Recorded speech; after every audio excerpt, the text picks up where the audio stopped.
Welcome back to the Backyard Professor Chess videos. My videos on tactics were flops. Oh well, you know, I tried. Give me a few more months and I'll get better at tactics. I'm practicing them by the hundreds on Lycus. And come and join the Backyard Professor fan club on Lycus. We're starting to have some fun. It's really cool. They've got all kinds of stuff, different people we can play, and tactical puzzles, studies you can do. You can check everybody's profile and all that. I am literally the lowest rated player in my own club. That's so typical. It's a way to keep you humble, you know. I have a Grandmaster game that I'm just dying to show you. This is spectacular. It is attack from the very first move. And this is by Beliavsky versus Larson. They played in Tilburg in 1981.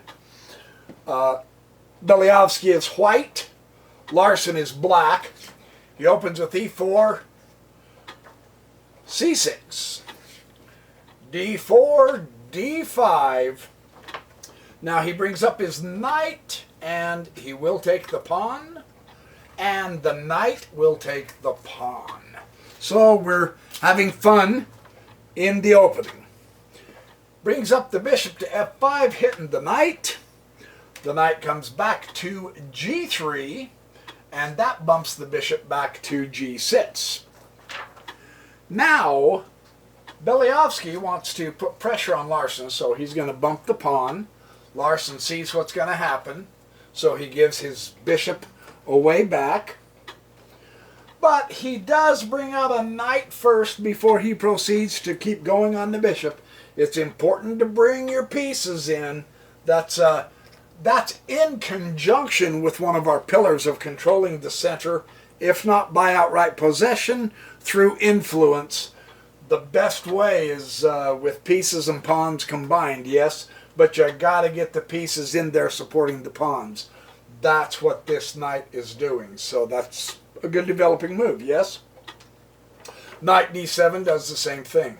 We're touching on central pawn squares. Well, he does bring to h5, and Larson has the place to put his bishop. Nice and safe. Beliavsky continues developing, hitting that bishop on that wonderful h7, b1 diagonal.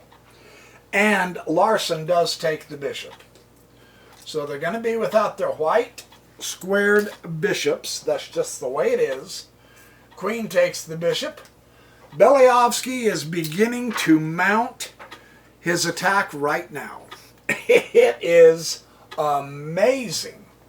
Larson brings up his knight, hitting the h-pawn, just keeping it in control. Can't go anywhere anyway, so he's bringing up a piece is what he's doing. Beliavsky pulls his other bishop out, f4. Yeah? Nice, good move. e6, keep the center influenced, fight for the center, argue for the center, try everything you can to get the center.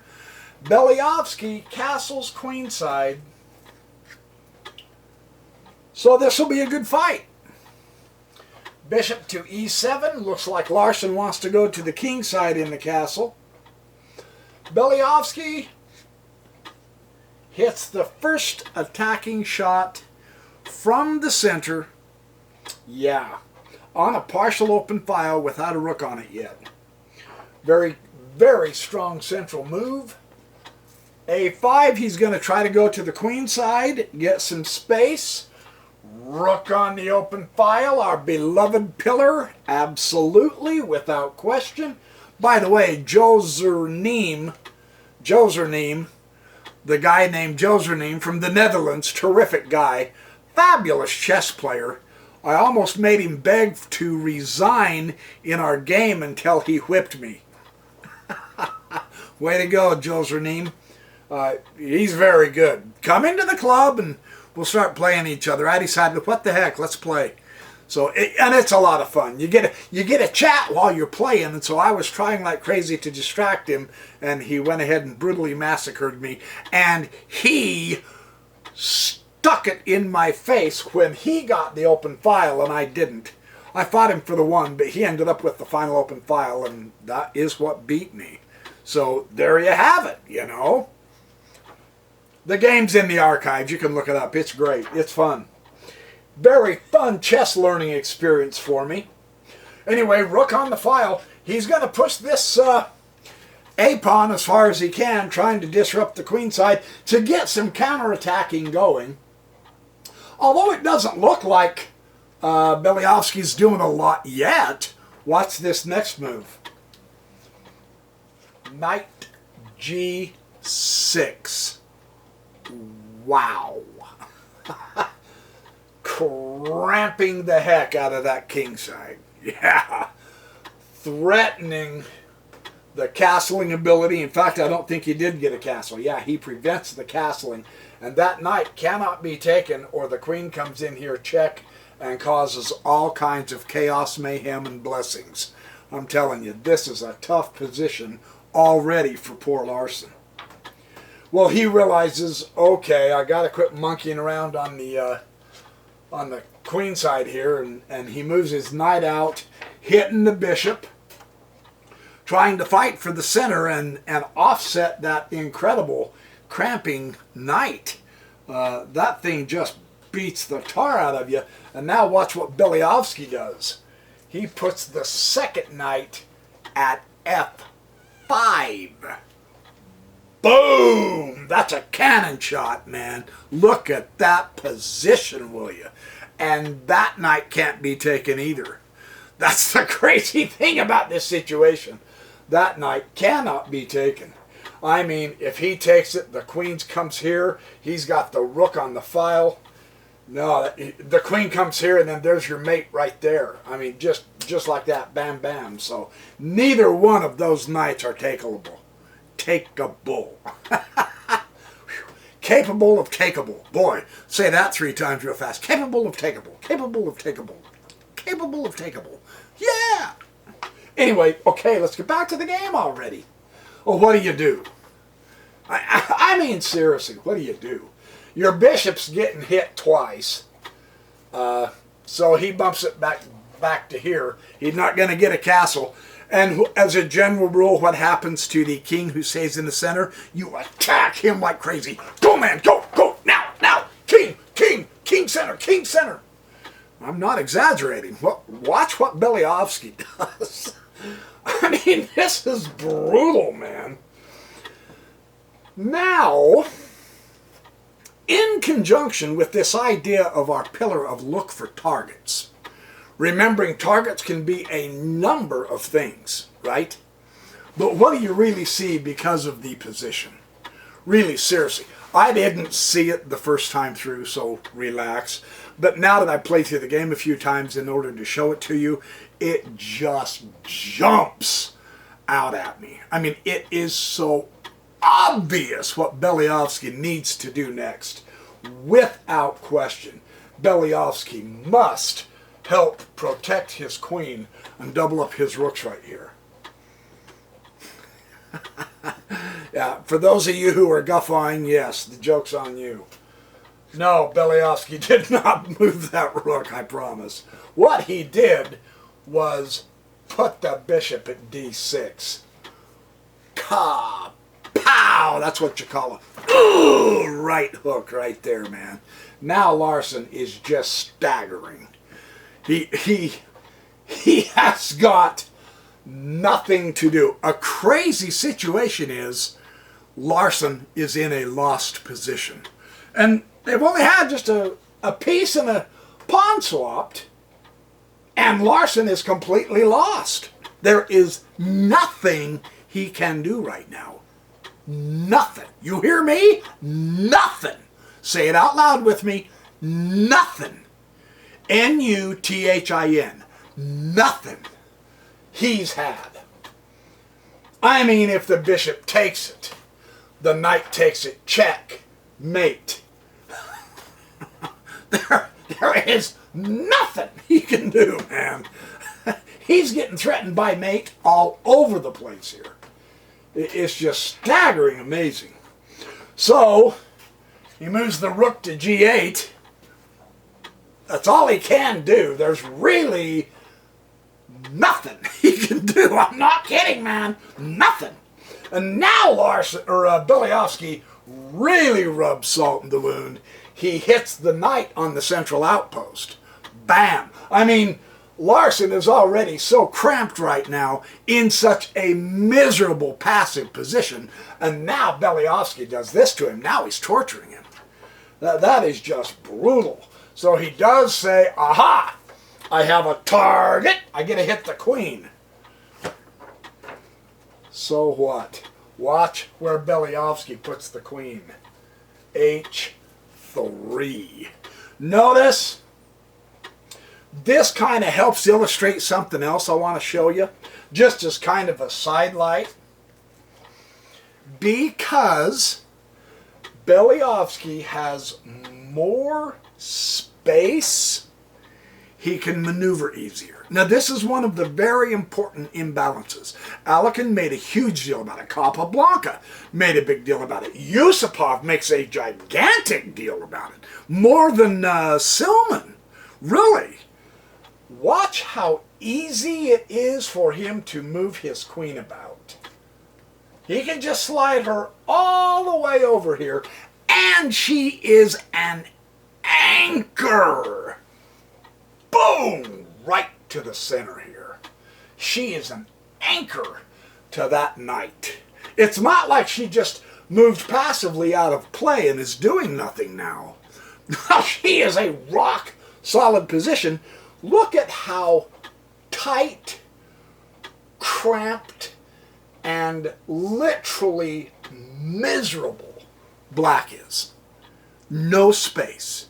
Means he can't maneuver. Means he can be pinned and thwarted and crammed and crushed. That's the difference. The imbalance, which is just a difference in the board position, but look at the effect here. More space means much better squares to put your pieces on. None of these pieces here are where they want him, is where Larsson wants them to be. Not one piece is where he wants it to be. But what choice does he have? Nothing, I'm telling you. Nothing. Wow, what an illustration. Incredible. Incredible, I tell you. Well, F finally does take the knight. Yeah, you gotta... The crazy thing is, anything Larsson takes degenerates his position. That is what is so crazy about it. I mean, he won a piece and it degenerates his position. You don't believe me, do you? Let me show you what happens next. Our hero, the rook on the open file, decides to use that open file just like the good old backyard Professor Pillar says we ought to, and goes kablam! Check. Wow, what a move. I just pause the video and appreciate the power of white right now. I don't know if I've ever seen anything like this. Wow. Well, King can barely come to f7. And now Beliofsky goes check with the pawn. And Larsson says, aha! I smell a rook. So Beliofsky gave him a rook. And he takes his other rook and puts it right back on that open file, using it as an attack. And he goes, target, check. Where? Right in the center. The three pillars, man. No kidding. Fantastic. At least for Beliofsky. Beliofsky, Beliavsky. Beliavsky. The point is he's kicking Larsson's butt. I'm presuming this is Bent Larsson, although I have a real hard time imagining such a good player like Bent Larsson being in this position. I'm not sure. It just gave the first or the last names of the players. So anyway, so he comes to knight e5 finally. And okay, now he's getting a little bit of room. A couple of pieces are gone. A pawn is gone. He's getting a little bit of room. And then Beliavsky drops the hammer on him. And I don't mean just a 24-ounce punk carpenter hammer. And I don't mean a mere wussy 30-pound sledgehammer. I mean the 10-ton hammer. I mean the hammer that crushed Larsson here. And it is a dilly. Can you see which move he made? Not with the pawns. Not with the pawns. Not with the king. He didn't move his king. His king is in danger. No, he didn't scuttle him over here to safety. He doesn't give a flying flip right now there. He's got a much sweeter move. And it involves a principle that I just read in Yusupov last week. So that's why else I kind of got excited. I love it when I can bring in Silman and Yusupov and all those guys during Grandmaster games because we're seeing the ideas in the games. Beliavsky takes the knight with the bishop. And it's here that Black resigned. Can you see why that is such a screaming eagle move? What can Black do? Literally nothing. Nothing! Watch. Just watch. Watch. Trust me, I know whereof I speak on this one. There's only one square the king can go to safely. From here. And that's right there. For the moment. I mean, assuming you want to move the king. But look. You have to move that king, man. Not only is he way too far forward, he is surrounded by the white guys. Here's the catch. If he doesn't move the king and white gets to move, he has a wicked discovery check. And in fact, no, it's not checkmate, but it's very close. That will lead to checkmate pretty quick. It was the other one I wanted to show you. Anyway, that's check. A discovered check. Yes? So if Larsson does something else, if Beliavsky decides to, he could move the knight and put the king in check, or he could move the bishop and put him in check. I mean, that is so brutal. That is incredible. Nothing he can do can stop him from getting a vicious... And I just took the pawn. I haven't really looked at this really tight and hard. Oh, heck. If he went check here, if he went discovered check here, he's not going to go there, or there. The only square he's got's there. Yeah? And then if he goes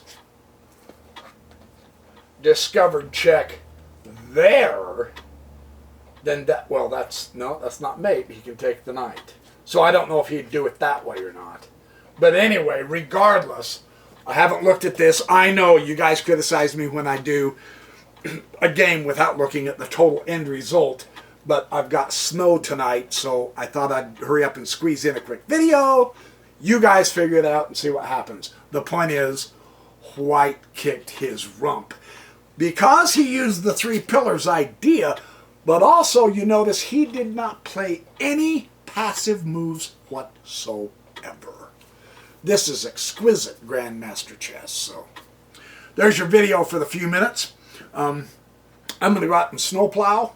We're getting storms. So anyway, Have fun, be good, do well. Remember, make sure I wear my seatbelt. Oh, I didn't in that one video and I got yelled at, so I always wear my seatbelt now, so not to fear. I shall be back with more videos here, yeah, probably tomorrow or the next day. So, in the meantime, have a good evening, and I will see you in the next Backyard Professor Chess video.